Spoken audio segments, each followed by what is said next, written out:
Just now, you've mentioned that some Chinese companies are investing in Jamaica. If there are other companies, other Chinese companies want to invest in Jamaica, what do you recommend they take a closer look into? Well, the structure of Jamaica, probably you would have heard that we have a new ambassador here now, so we have the continuity of contact. I have been encouraging Power China, for instance, to come equally in. China Harbour was whom I brought in first overall.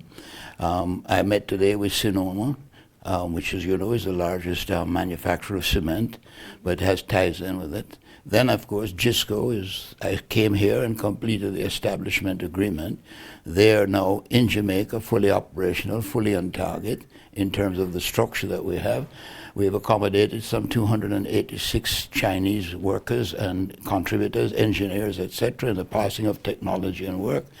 We have an agreement of how we move that forward. We're expecting 300 to 400 more Jamaicans to be employed as quickly as possible. They have a port, Port Kaiser, which is one of the deepest ports. And Jamaica's logistics is very well structured. You can move from road to rail to sea to air. What we have to do is move that in a smooth transition. So I'm dealing with things like open skies. I'm welcoming to look at Chinese airlines who would come to form an operating company in Jamaica, place their planes there, because what I want to do is fly people from the Far East across Africa into Central and South America through Jamaica. Because the outreach and the issues of how you move goods and services Jamaica is very well positioned, and the expansion of the Panama Canal has expanded that.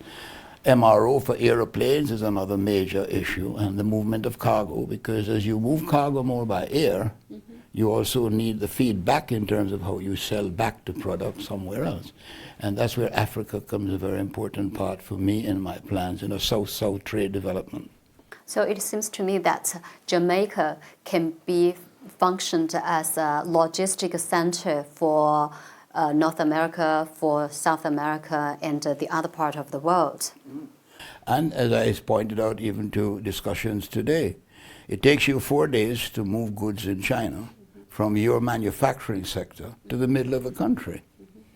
Now, if I can reach New York in 4 hours, London in 7 hours, all of the South Coast, and then I can reach back to Africa in 12 to 14 hours, then you can see I'm equally positioned for you to store goods and services and feed it backwards also. So that basically, yes, I think that Jamaica can be the 4th or 5th node of a logistic development that can move goods and services, and that's what the Aerotropolis is about. That is equally what the development of the bauxite industry, and may I say the revival of the railway, because we have the 2nd oldest railway in the world. And all our ports are connected to the railway. So we already have the infrastructure. What we need is the capital, the investments, and the technology to support that position. So can China support in these 3 fields? That's precisely what I'm here for. That's precisely what we've been able to achieve. Because I have been speaking to, and I have to pay a great respect to your chairman of the Chinese Development Bank, because you must remember the first time that I proposed any such approach for an investment was in Trinidad and Tobago, I think in 2008.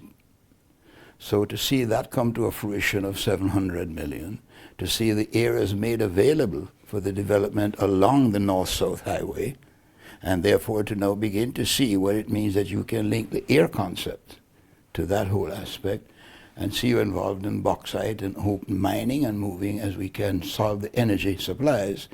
This is where it's very important for us to continue the association with China, to learn very much from you, and ask for the transference of technology and the support which I think we've been able to achieve so far, and which I certainly cherish and appreciate in terms of all that I have tried to do in bringing the country's investments together.